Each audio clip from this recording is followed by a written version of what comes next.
चक्षुरुन्मिलितं येन तस्मै श्रीगुरवे नमः। श्रीचैतन्यमनोभीष्टं स्थापितं येन भूतले स्वयं रूपा कदा मह्यं ददाति स्वपदान्तिकं। वन्देऽहं श्रीगुरोः श्रीयुतपदकमलं श्रीगुरुं वैष्णवांश्च श्रीरूपं साग्रजातं सहगण रघुनाथान्वितं तं सजीवं साद्वैतं सावधूतं परिजनसहितं कृष्णचैतन्यदेवं श्रीराधा कृष्णपादान् सहगण ललिता श्रीविशाखान्वितांश्च। हे कृष्ण करुणा सिन्धो दीनबन्धो जगत्पते गोपेश गोपिकान्त राधाकान्त नमोऽस्तुते। तप्तकाञ्चन गौराङ्गी राधे वृन्दावनेश्वरी वृषभानुसुते देवी प्रणमामि हरिप्रिये। वाञ्छाकल्पतरुभ्यश्च कृपा सिन्धुभ्य एव च पतितानां पावनेभ्यो वैष्णवेभ्यो नमो नमः। जय श्री कृष्ण चैतन्य प्रभु नित्यानंद श्री अद्वैत गदाधर श्रीवासादि गौर भक्तवृंद। हरे कृष्णा कृष्णा कृष्णा हरे हरे, हरे Ram Ram Ram Hare Hare. This is the Srimad-Bhagavatam as it is, translation, commentary by His Divine Grace A.C. Bhaktivedanta Swami Prabhupada, founder and Acharya of the International Society for Krishna Consciousness, Savior of the world, my spiritual master. Today we'll discuss chapter 18, the perfection of renunciation, and we're on text number 74, which is essentially the last verse of the Bhagavad-gita, or at least the beginning. So please repeat after me. Sanjaya uvacha ityaham vasudevasya पार्थस्य च महात्मनः संवादम् इमम् अश्लोषम् अद्भुतं रोमहर्षणम्। इत्यहं वासुदेवस्य पार्थस्य च महात्मनः संवादम् इमम् अश्लोषम् अद्भुतं रोमहर्षणम्। इत्यहं वासुदेवस्य पार्थस्य च महात्मनः संवादम् इमम् अश्लोषम् अद्भुतं रोमहर्षणम्। संजय उवाच इत्यहं वासुदेवस्य महात्मनः संवादम् इमम् अश्लोषम् अद्भुतं रोमहर्षणम्। इत्यहं वासुदेवस्य पार्थस्य च महात्मनः संवादम् इमम् अश्लोषम् तं रोमहर्षणम्। इत्यहं वासुदेवस्य च महात्मनः अश्लोषम् अद्भुतं रोमहर्षणम्। इत्यहं वासुदेवस्य च महात्मनः संवादम् इमम् अश्लोषम् अद्भुतं रोमहर्षणम्। Let's all turn off our cell phones.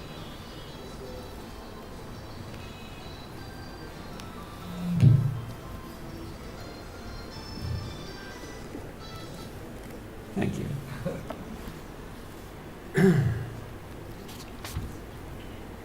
Sanjaya Uvacha. Sanjaya said, Iti, thus, Aham, I, Vasudevasya, of Krishna, Parthasya, and Arjuna, Cha, also, Mahatmanaha, of the great soul, Samvadam, discussion, Imam, this, Ashlosham, have heard, Adbhutam, wonderful, Roma Harshanam, making the hair stand on end. Translation. Sanjaya said, thus I have heard the conversation of two great souls, Krishna and Arjuna, and so wonderful is that message that my hair is standing on end.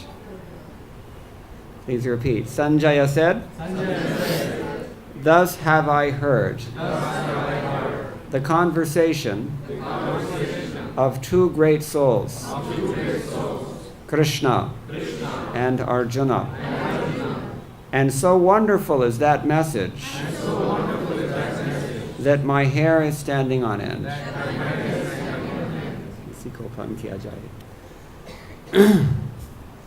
Purport by His Divine Grace Srila Prabhupada.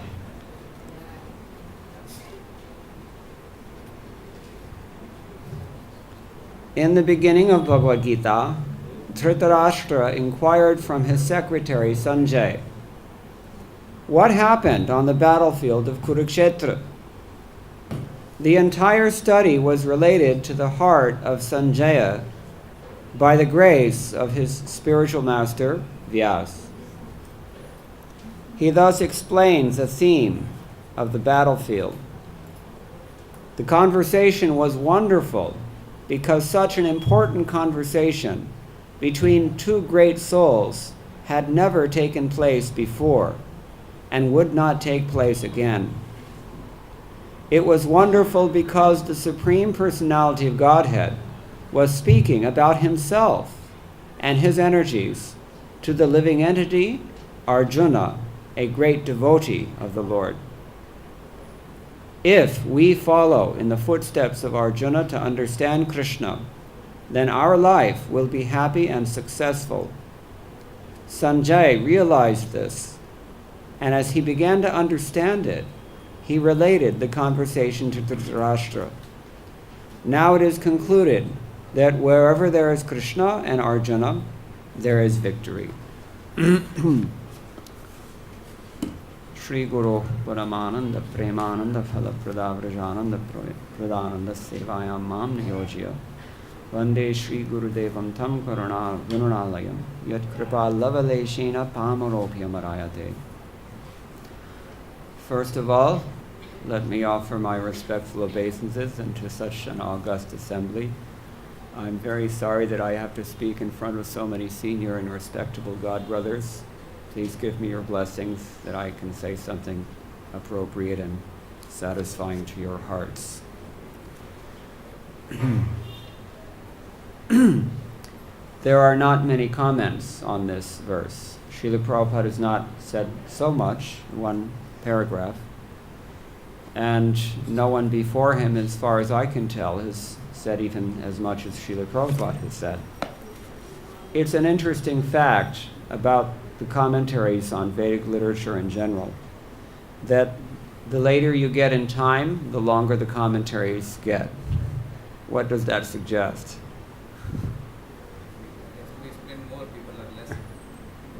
We're all dumbing down. Manda sumanda mataya, manda bhagya hupadruta ityadi. So, anyway, Srila Prabhupada is, thank God, Srila Prabhupada has said as much as he said. So Srila Vishwanath Chakravarti Thakur had written comments Madhvacharya does not comment on these verses, as far as I know. Sridhar Swami has not said very much about them either. Srila Vishwanath Chakravarti Thakur says he had written some minor comments on these last 5 verses of the Bhagavad-gita, but he lost them. Srila Prabhupada also lost his commentary, but Srila Prabhupada wrote it over again. In fact, Srila Vishwanath Chakravarti Thakur says that his comments on the last 5 verses of this Bhagavad-gita, they were carried away by the carrier of Ganesh. Who is the carrier of Ganesh? A rat, a mouse. So who knows what kind of Leela that was.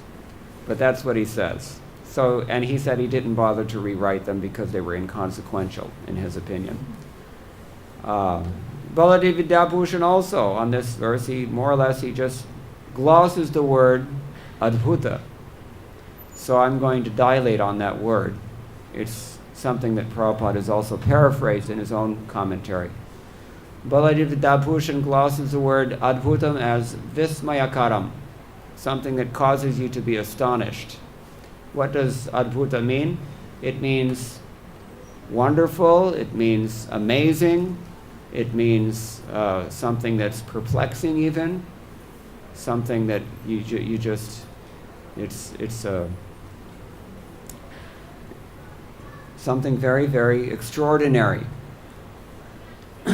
That's about all he says, other than pointing out that this is essentially the end of the Bhagavad Gita, because after all, what more is there to say than what Arjuna said? There are many, many different ways of interpreting Bhagavad Gita, I'd like to point out. There are many commentaries on this great conversation. There are many different views on life and what the Bhagavad Gita teaches. And it's been noted by several scholars that Hinduism generally teaches you that you can believe pretty much anything you want to believe, but when it comes to what you're going to do, that you have no choice.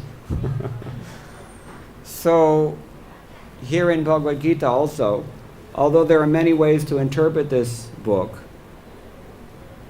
in the end, the conclusion is very clear. We heard this just, I guess, yesterday. Nashto moha smritir labdha Arjuna vacha tvat prasadat mayachyata sthitosmi gata sandeha karishye vachanam tava. Karishye vachanam tava iti. This is the idea. I'm going to do what you say, period. The whole Bhagavad Gita is meant only to get Arjuna to fight. And, of course, he's not just mindlessly following instructions. Krishna has also explained so much knowledge. He's explained how you gain knowledge. How do you gain knowledge in this world? Who knows? How do we gain knowledge? How do we gain, I should say, not how do we gain knowledge, but how do we gain the adhikar, to receive knowledge? That's a little harder. Knowledge we know, we get it from, Krishna says himself, tad vidhi pranipatena pariprashnena sevaya.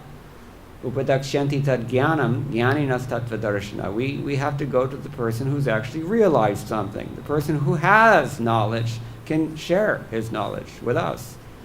And we have to inquire submissively from that person, and we have to be ready to render service. Samit pani shrotriyam brahmanishtam. The Shruti mantra says that a person has to go carrying firewood in hand. That means ready to, you've gone out and collected firewood. You've gone out into the forest, perhaps, where there's all kinds of snakes and scorpions and worse, robbers. Think about it. But you've done this for your spiritual master. This is what earned Krishna and Balaram the blessings of Sandipani Muni, isn't it? They were selflessly devoted to the task of following their spiritual master's order. Sometimes it's not easy to follow the orders of the spiritual master. Jamil was doing much the same thing, wasn't he? And he messed up. So there are accidents even on royal roads. Anyway, the idea is that we gain knowledge by hearing, because this is a descending process. Especially this knowledge can really only be given to us. And so we approach a spiritual master. That's how we gain knowledge. But the question is, how do we get the adhikar to receive that knowledge? Who can say something about this? It's based on the Bhagavad-gita. Think about the contents of the Gita. A faithful person will gain knowledge, it's true. But Jiva Goswami describes in his commentary on the Chatushloki Bhagavatam, who has, the qualification is that we have to be sushrushu. What does sushrushu mean? In modern language, sushrushu means somebody who's always like this, right? Chamach, chamchi, chamcha. So, it's not just somebody who's very obsequious, as we fancy English word for the same thing, but somebody who's fawning, sycophant is another word for it. But sushrushu means actually somebody who wants to hear. And what does the Bhagavatam say about somebody who wants to hear and how he gets the adhikar to hear? Shushrusho shradathanasya vasudeva katharuchi syanmahat sevaya vipra. That we've already discussed. We serve the devotees. So Jiva Goswami says, when he's talking about the Chatushloki Bhagavatam, which is everything, unless one is actually shushrushu, because that's our beginning point in Krishna consciousness. We're faithful, we're humble, we're ready to serve, and we hear. Yathajñasasi tatrino. I'm told that this is the most often lectured upon verse from the Bhagavad-gita. Srila Prabhupada would speak from chapter 7, text number 1. So sushrushu. Now, I'm not sushrushu. What do I do? Jiva Goswami addresses this. If we don't have that qualification that we're faithful, or if we're lacking faith, because most of us have some faith. Everybody has some faith, no matter where they're investing that faith.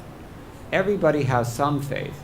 But if we want more faith, and if we are not ready to follow some of the spiritual master's orders, I was thinking about this morning. Almost all of us are following some instructions of the spiritual master, and almost all of us are not following some instructions of the spiritual master, isn't it? So it's different for different people. Somebody's good in this department, somebody's better in the other department, but who is it who's really heard everything? Therefore, Jiva Goswami, he raises this question, that if we do not have this qualification of being sushrushu, ready to serve humbly and eager to hear. Actually, sushrushu is a desiderative verb. It means you want to hear. You really want to hear. That's why Narottam Das Thakur says, Guru Mukha Padma Vakut Chite Te Korya Aika. A person who makes his own desire the same thing as whatever he's hearing from his spiritual master, that's not an easy thing. And yet that's our beginning point. That's entry-level Krishna consciousness. Adao Shraddha Tada Ityadi. So he says that a person in this condition should very carefully carry out his swadharmas, especially varnashram dharmas, and become purified gradually. That's why we find in the Vishnu Purana, when Sagar Maharaj asks his spiritual master, Ardava Muni, how I'm responsible for all these people, he was conscious of his responsibility. Nowadays, leaders are not very mindful of their responsibility, especially in the modern world means Western world, but it's been imported everywhere. So the modern mindset is that we're focused more on our rights. Human rights, we talk about, right? Civil rights, right? Gay rights. Next thing it will be dogs' rights and every other kind of rights. Instead, in a political treatise written by Mahatma Gandhi, he wrote called Hind Swaraj. He discusses that the one of the hallmarks of traditional Indian civilization, and traditional Indian civilization means Vedic civilization, one of its hallmarks is that there's much, much more concern with one's duties than one's rights. Both things are there. You have to have some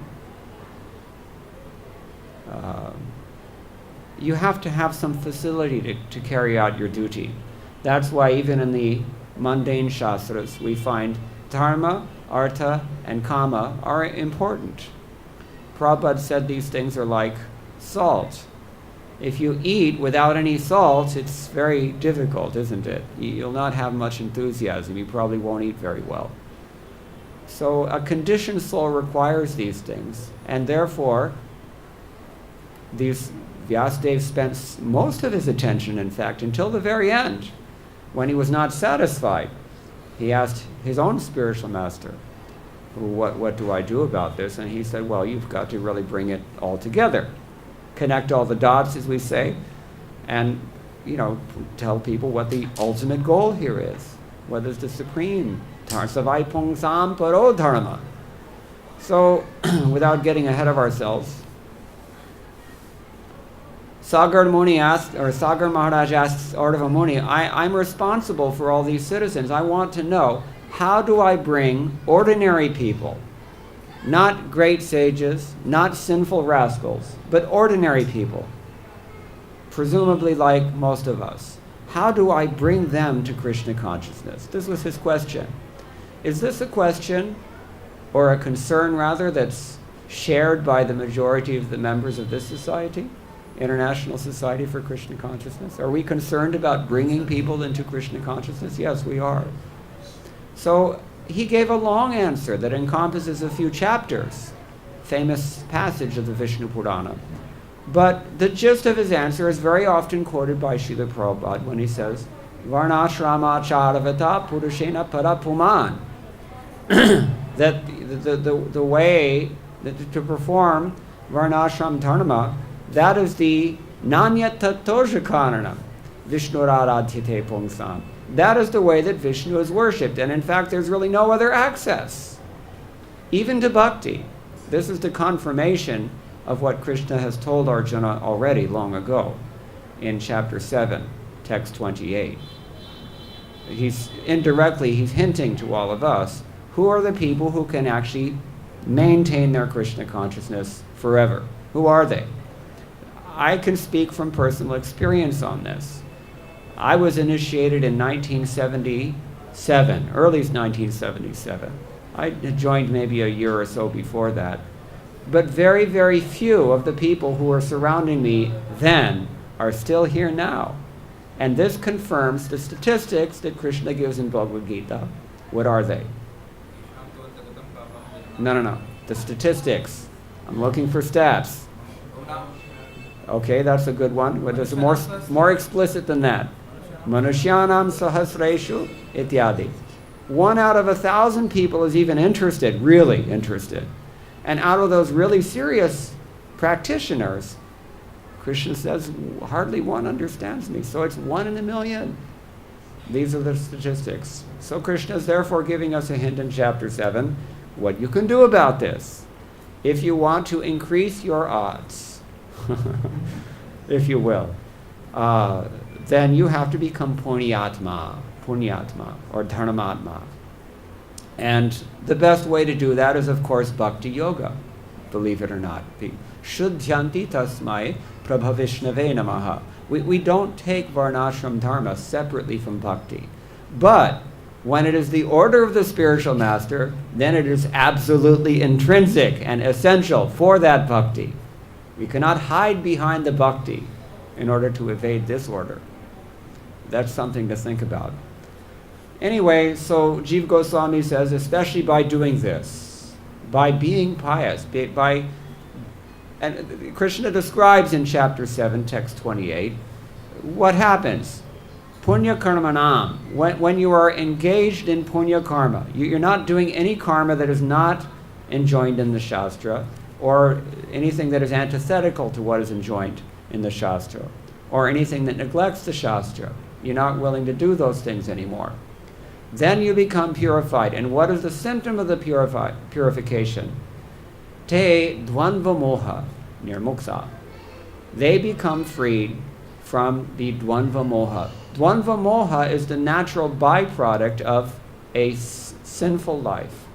And sinful life is, we don't really understand what is the difference between a sinful life and a pious life in the modern world, because the default station, you'll be socialized as a sinful person, a papatma, if you just grow up and lead a so-called normal life in the modern world. It's automatically going to color your consciousness in various ways that are not appropriate and not conducive to Krishna consciousness. It's like when you go to college. You can take a certain course, but only if you've taken the prerequisite course. You cannot enter this course unless you've had the prerequisite course. So we're all kind of in that situation. I remember when I went to college, I didn't take any foreign languages in high school. So they made me take a few foreign languages in college, but I didn't get credit for all of them. For one of them, they said, you're just removing deficiencies. Removing deficiencies. You didn't have this in high school, so you've got to make up for that now. This is what we do. When a papi comes to Krishna consciousness, we experience quite often that they spend years, sometimes decades even, just coming up to the platform of being a bona fide human being. So it would seem. I remember Tamal Krishna Goswami once, he was explaining the syndrome of the householder. He says, you go to work, you become thoroughly contaminated by that association, then you come back and you try to absorb yourself in Krishna if you still have some energy. Then the next morning you do your sadhana very strictly, and all you feel like you're doing is eradicating the film that has covered your consciousness from the previous day's ugra karma. You see? This is another reason why Srila Prabhupada was giving an increasing amount of emphasis in his later years. One scholar, in fact, gave us some more stats for those who are interested. He gave roughly 80% of his instructions on the topic of Varnashram Dharma in the last 3 years that he was with us. He was increasingly vocal, he increased the volume, and he directed these instructions squarely at the initiated membership of ISKCON.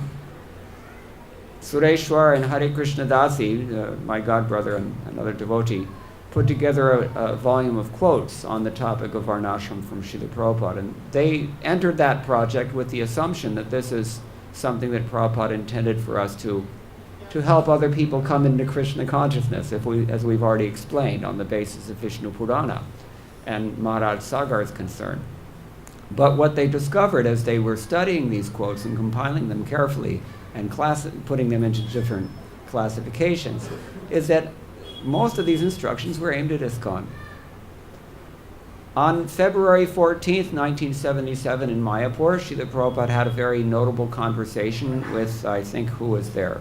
Maybe Harishori Prabhu, perhaps Satsarup Goswami, and some others. I don't remember. But actually, if you listen to that conversation in Mayapur, you can appreciate that his disciples are in effect arguing with Srila Prabhupada, because Srila Prabhupada is pushing on this point, the necessity of punya karma. Punya karma really means nothing other than dharma.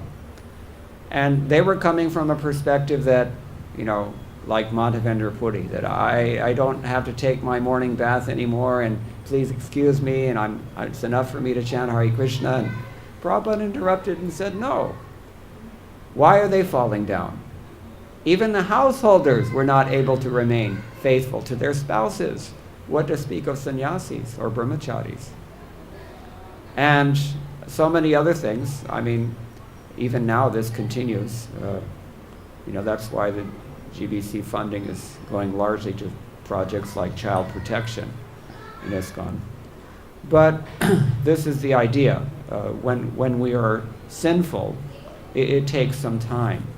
And Krishna therefore says, he's not saying it directly, but he's hinting that if you want to join the ranks of those who are moha dvandva nirmukta, freed from the bewilderment that results from impious action, essentially, the bewilderment of duality, dualistic existence in this world, then he says you have to become engaged only in pious activity, and you have to do it long enough to reach that effect.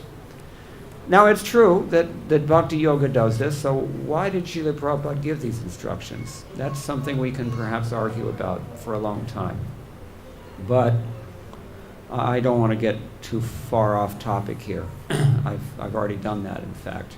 It's 6:10. So let me get back to this verse and what I see as one of the significant words in this verse.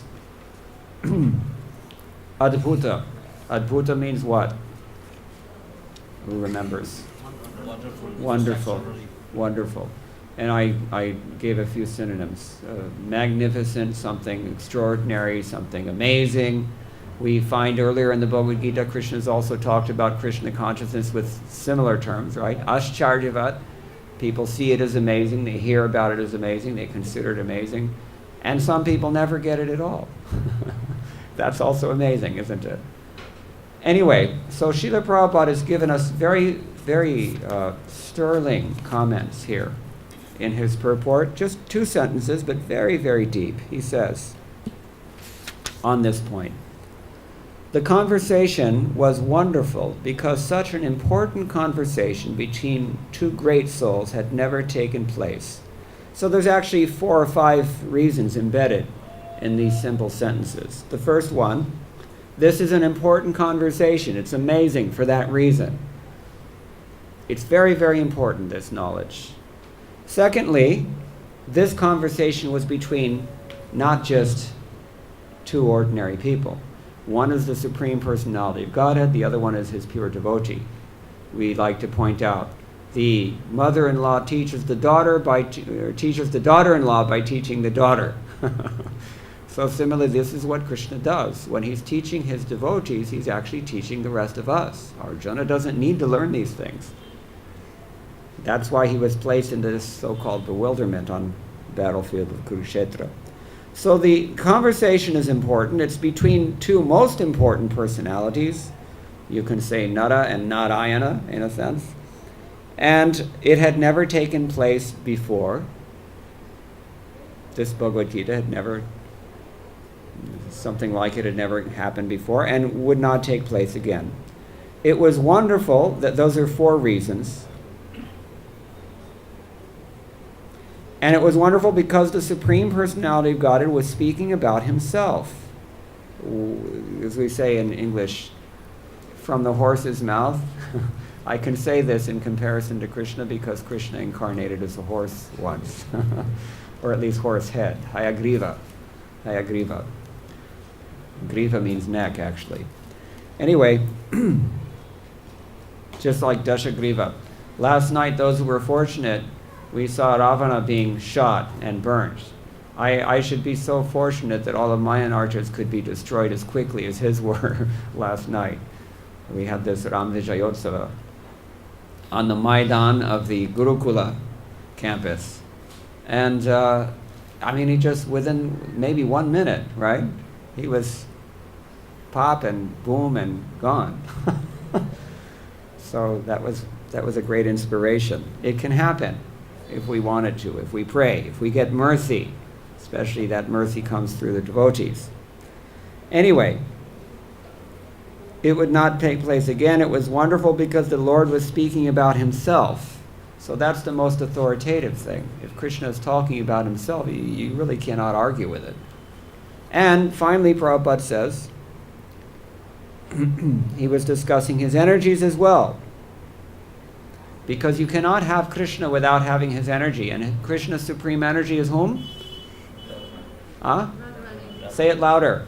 Loud. Jai Radhe! Because we're in Vrindavan, after all. We have to recognize. Okay, so Madhvacharya has given us a very instructive verse about Srimati Radharani. Actually, his verse is not about Srimati Radharani. It's about Lakshmi. Actually, his verse is not even about Lakshmi. His verse is about the unconquerable Supreme Lord Vishnu. Ajita. Who is Ajita? Which form of Vishnu is Ajita? Who sat on the top of Yeah, they used it as a churning rod when they churned the ocean, Sagara Mantana. So Ajita is the Lord who appeared there. So Madhvacharya, he says, I offer my respectful obeisances unto the unconquerable Lord, the unconquered Lord, Ajita. Why? Because Srishti Stitir Pralaya Sarga Mahavibhutehe Vritti Prakasha Niyama Avrita Bandha Mokshaha Yasya Apanga Lava Matrata Urjita Sa Shri Yat Kartaksha Balavati Ajitam Namami. Her glance, the glance of his consort, is so powerful and so, well, for lack of a better term, wonderful, adbhuta. It will cause your hair to stand on end because she is the one who creates everything. Srishti. Sthiti, she maintains everything. And pralaya, she destroys everything in the end. In what form does she destroy everything? Well, her husband. Yeah, Lord Shiva. Her expansion's husband, I should say. So, vritti, pralaya. Sarga, she has created this material world. Mahavibhute, and all the wonders within this world. Wonder of wonders. We're talking about wonders tonight. So all the vibhutis, we can read chapter 10 of Bhagavad-gita and appreciate some of them that Krishna enumerates himself. That's most authoritative, why it's wonderful.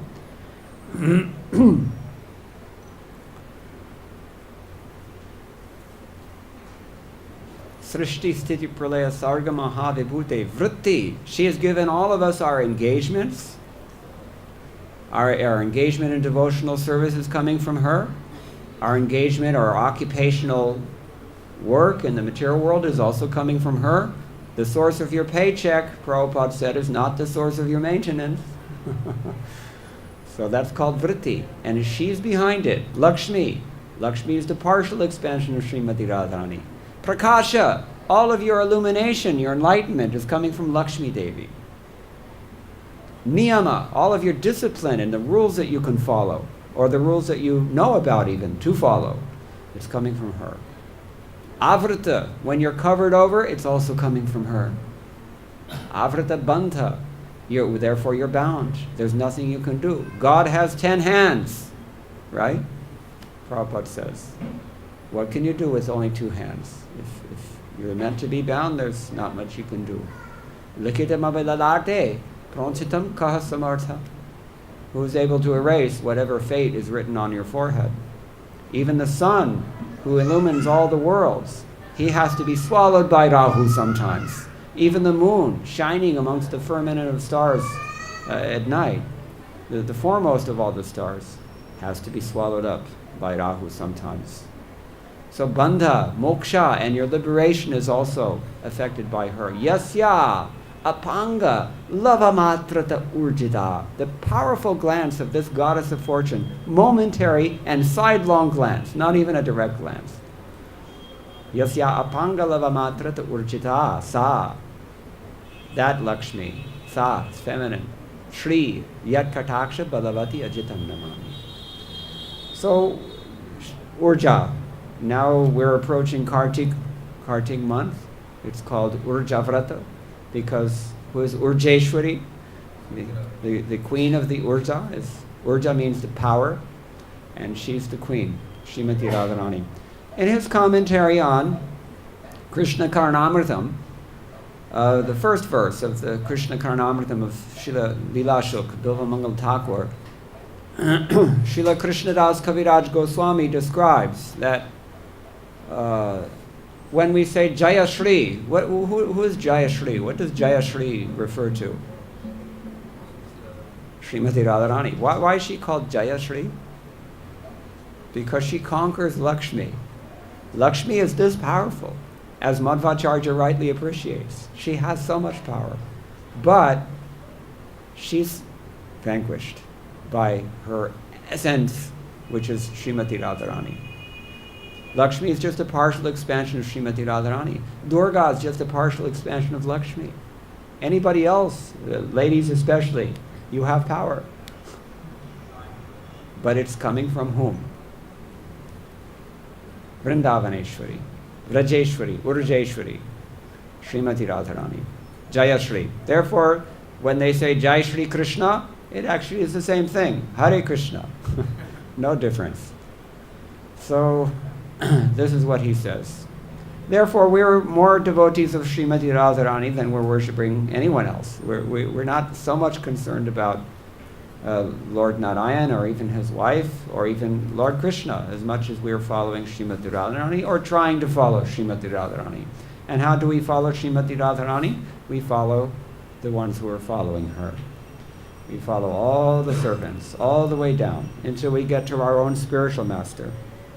So, this is wonderful process. This is wonderful knowledge. The Lord is speaking about himself, and he's speaking about his energies. And finally, I think this is the sixth wonderful thing that Prabhupada points out in his purport. Who is he speaking to? The living entity Arjuna. And not just koi living entity, but special living entity, pure devotee. We've already discussed that. The Lord teaches us through teaching Arjuna. Now Prabhupada brings it home, as he always does, to practically. What are we going to do about this practically? If we follow in the footsteps of Arjuna to understand Krishna, then our life will be happy and successful. Sanjay realized this, and as he began to understand it, he related the conversation to Dhritarashtra. That's described in the following verse. I won't spoil the plot tonight. But Vyasa prasadat Shrutavan, he says, I've heard this by the mercy of Vyas. Now, Prabhupada says, it is concluded that wherever there is Krishna and Arjuna, there is victory. And there's more than that. Again, this is the final verse, literally the final verse of Bhagavad-gita. I won't go that far ahead either. Now, I had planned to speak about Adbhuta tonight, but I didn't. There is just a few things that we can speak from the first canto in the third chapter. Srila Prabhupada discusses this very nicely. It's a big topic, the subject of a few more lectures. But Srila Prabhupada says the Vedas are compared to a desire tree because they contain all things knowable by man. They deal with mundane necessities as well as spiritual realization. The Vedas contain regulated principles of knowledge covering social, political, religious, economic, military, medicinal, chemical, physical, and metaphysical subject matter, and all that may be necessary to keep the body and soul together. What do we call this in Sanskrit? Sambandha Gyan. Sambandha Gyan. Because the relationship is not just between the jiva and the Lord. The relationship is also between the jiva and the jiva. It's also between the jiva and the jara. That's the mundane realm. All things relate to one another. And the science of relationships, that's called Sambandha Gyan. Without it, you cannot chant without offense. This is an important thing to consider. Every living entity, beginning from Brahma, desires to relish some sort of taste derived from sense perceptions. These sensual pleasures are technically called rasas. Now, it's interesting because we usually hear about rasa in terms of pure spiritual existence. And the general tenor of this purport by Srila Prabhupada is that we're talking about material sense gratification also. There's so much that can be said about that, but it's another time. Such rasas are of different varieties. In their revealed scriptures, the following 12 varieties of rasas are enumerated.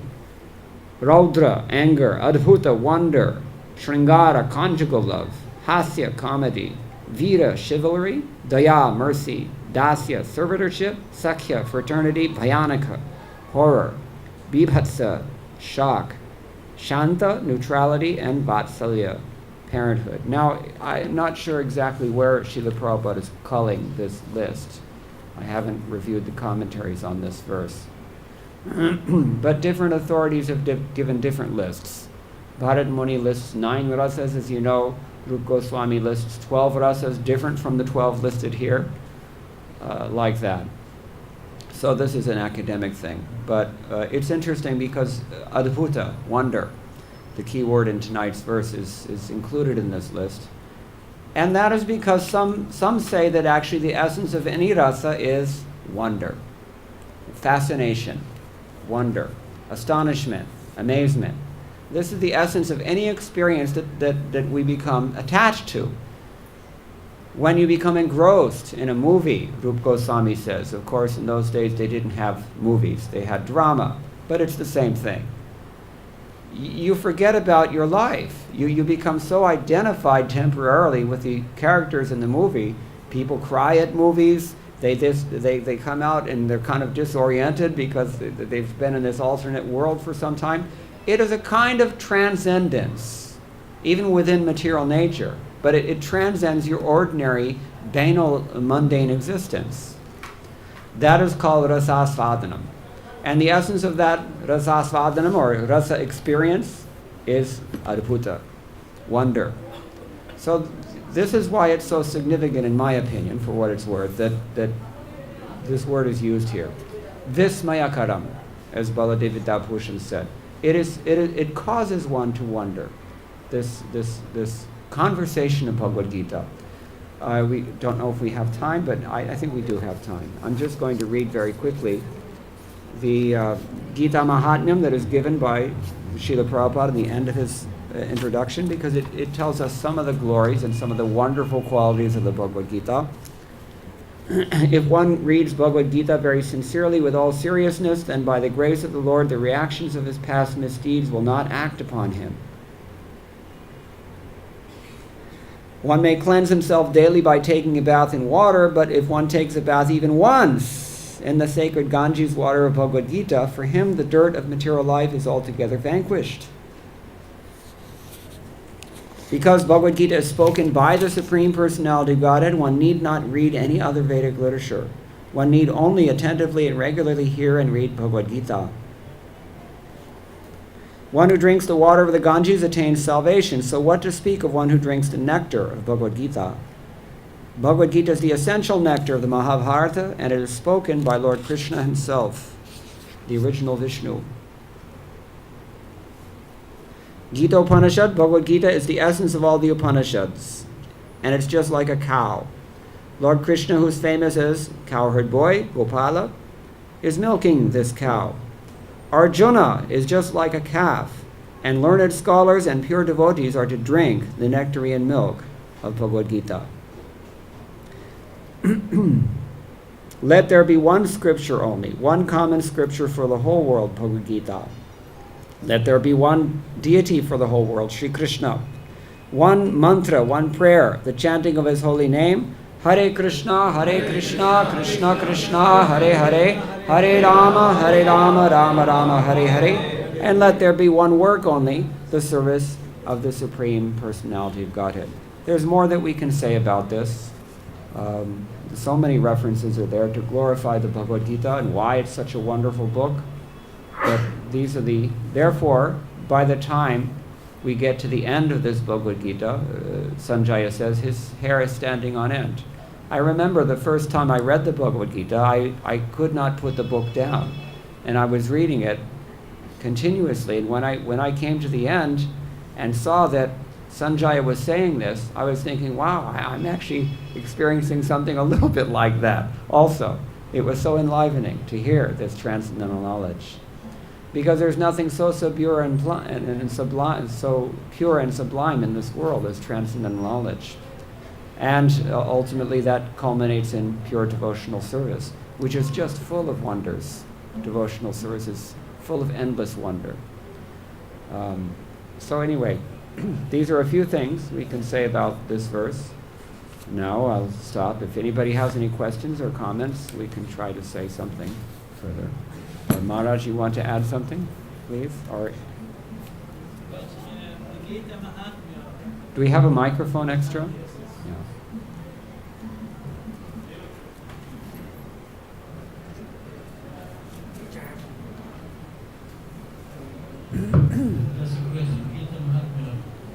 Who was the author?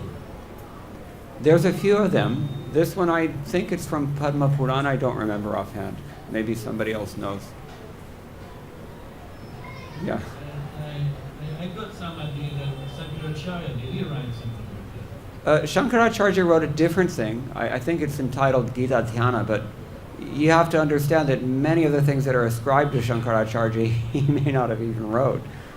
I mean, it's almost like if somebody can't figure out who wrote something, then they just say Shankaracharya wrote it, and there's no way to prove or disprove it anyway. So, yeah, but he is credited with one Gita Dhyanam, I think, in maybe less verses. There's, like I said, there's several of them. So many have appreciated Bhagavad-gita for so many thousands of years. Isn't this a wonderful thing? I mean, we have our conversations every day, but who's worshiping them 5,000 years later? Worshipping them. We keep Bhagavad-gita on our altar, isn't it? At home. This is the nature of this wonderful conversation. Glorious Gita. In fact, Narad Pancharatra, if I'm not mistaken, it says, a very interesting verse, in Kali Yuga, the chanting of the holy name is the process, Balagopal is the deity, Ganga is the river, and Bhagavad Gita is the Shastra. If I remember correctly, that's my paraphrasing. Don't recall the shloka offhand. So Bhagavad Gita is so important. Is that okay? Thank you. Sorry, I didn't know. Yes, Bojade Prabhu. Thank you for the wonderful class. This is probably another whole lecture, but I thought it was a very interesting comment that without understanding Sambandha Gyan, one cannot chant offenselessly. Without understanding one's relationship to Krishna and, like you said, matter, spirit, everyone else. Can you elaborate on that a bit? Well, Bhaktivinoda Thakur mentions this in his, I think it's in his Harinama Chintamani, somewhere, if not there, he does mention like this. It's, like you said, it's a big topic, but you really can't have the Lord without his energies. This is the essence of it. And that's one of the wonderful things that Prabhupada has said in his purport today, that this knowledge is coming not only from Krishna, but Krishna is not only explaining himself, but he's also explaining his energies. Srila Prabhupada used to say that many religions, they say God is great, right? But they don't know how great he is. And that's because there's a lack in Sambandha Gyan. And as long as we remain abodha jata, in ignorance of this Sambandha Gyan, it's not very likely that we'll be able to make as rapid advancement as we could. So that's a very important point, and it's, I think, one of many reasons that Prabhupada was pushing on this principle that I mentioned regarding Chapter 7, Text 28. Is that okay? A brief comment. Anything else? Thank you. Shruti, you want to add something? Prabhu? No, it was wonderful. What is the meaning of Dvanda Moha Nirmukta? Yeah, his question is, what is the meaning of Dvandva Moha Nirmukta? I tried to explain. Dvandva Moha means the bewilderment of duality. That bewilderment is the result of karma that is not dharma. I guess you can say it's vikarma. And we should remember there's no such thing as vikarma yoga. That follows directly from 728 as well. So, if we're engaged in action, but it's not ordained action or sanctioned, then that just entangles us further, not only in the reactions of the action, but in the film or the stain on our psychology that embeds us or galvanizes our attachments to this material world, the duality of the material. Dvandva moha. Moha means bewilderment, dvandva means duality. It's a very complicated banyan tree, and we cannot get out of it, unless we come to this state somehow or other, by mercy, by whatever means necessary. And I think that Prabhupada saw that when he had established something in the form of ISKCON, he was trying to boil the milk, as he said, and this is one of the aspects, this emphasis on becoming dharmic, dharmatma. It's very, very important. Mukta Sangha means the same thing? Mukta Sangha can be seen in the same way, yeah. And it's very interesting because Rupa Goswami in Padyavali, he comments there that the holy name has two aspects, or the Supreme Personality of Godhead for that matter has two aspects. He's Taraka, who takes you out of the infection. He cleans you up, washes you off, and then sends you home. And once you get home, then there's Paraka takes over, who is giving you the reintroducing you, so to speak, to your real life. Those two things are affected through the chanting of the holy name, and that's why we say Mukta Sangha Param Vrajet. They indicate those two things, as I see it at least. So, yeah, and the chanting of the holy name it's very important that it has to be offenseless. Is that okay? Okay, is there nothing else then? Oh, the one in the back? Far in the back.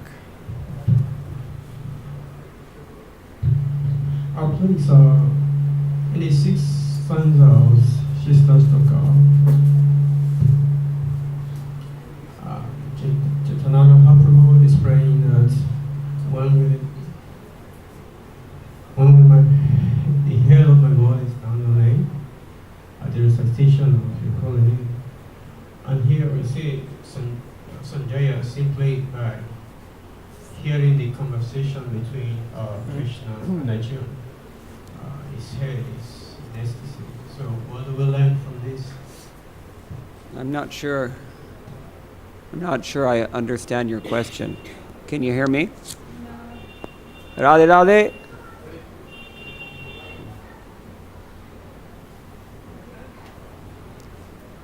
Hare Krishna, Krishna Krishna, Hare Hare.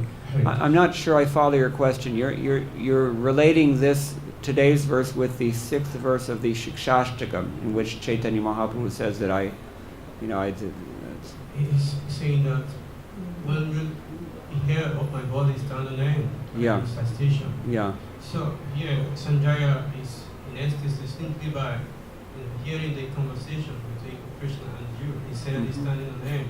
So I'm asking, what is the lesson we learn from this to comparison? Well, one thing is that in the Brihad Bhagavatamritam, Sanatana Goswami has very explicitly written in a very crucial spot as well, that actually the definition of prema is absolute and unconditional humility. There's no distinction between those two things. If one has absolute and unconditional humility, one also has prema, because that is prema. It's kind of like surupena vyavasthiti. When one is reinstated in one's natural condition, this is the quality of the soul, this humility. Srimati Radharani, of course, she manifests this humility more than anyone else can. And Chaitanya Mahaprabhu has spoken the final verses of the Shikshastakam in her voice. And he's expressing his own humility in the same way. The principle is so crucial that he put it in the 3rd verse as our formula that Krishnadas Kaviraj Goswami says we should tie around our neck. That we should feel ourselves more humble than a blade of grass, more tolerant than a tree, ready to offer respects without expecting any honor. If we can do those things, then we can chant the holy name. And by chanting the holy name in that mood, then we become so much advanced. But I can only volunteer that Chaitanya Mahaprabhu was feeling that genuinely, and also thereby setting that example for the rest of us, because he's Bhaktavatar. He's like the teacher writing on the chalkboard. He's not learning his ABCs. He doesn't have a problem with his attachment to the holy name, but he's trying to show us what we can attain if we choose to, by cultivating that kind of humility. Is that okay? All right. Anything else? Then I thank you very much. All glories to Srila Prabhupada.